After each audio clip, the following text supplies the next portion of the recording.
My diagnosis was in the fall of 2022. It was with an escalating PSA. My internist was concerned about the increasing PSA, sent me to a urologist. So the diagnosis was definitively done after the urologist did a biopsy. And I had a Gleason score of 8, group 4, which is aggressive prostate cancer. And that's how I found out. I had a friend 15 years ago who went through proton therapy in Bloomington, Indiana. And so I had acquired all that information way back then. He was out of the office for 2 months, came back. And so I shared all that information. So I've known about proton for 15 years, where many of my peers have never heard the word. And so I was, in my opinion, I was way advanced in the process just because of his process and his willingness to share. He was extremely proton.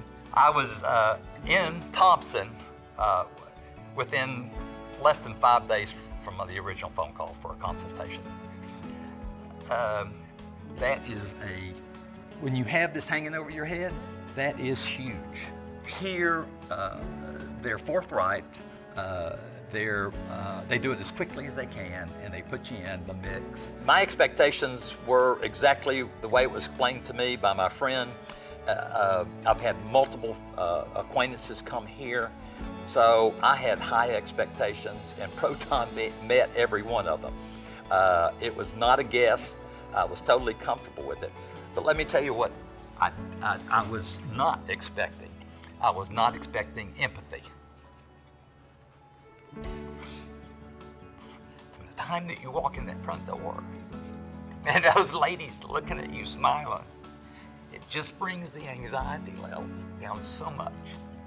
It's almost, I hate to say this, but it is almost unduplicated. I have the unfortunate experience of being in numerous hospitals, numerous doctor's offices, numerous for other problems, including this one. But there has never been the level of acceptance and empathy and caring that I've experienced here. They will provide you any and all information that you ask for. That's my experience, and it's wonderful. There's absolutely 100% no doubt in my mind that this is the place you ought to be. There's an argument that, a 6 or something lower, maybe you just want to observe it, just watch it and that kind of stuff, which is fine. But when you got a Gleason score of 8, there's no watching. That stuff has to come out. And this is absolutely the best place to come. I'm a cyclist. My wife and I ride our bikes a lot. This will not interfere with any of that. I can't say that about a lot of procedures now. It needs to be explored if you have this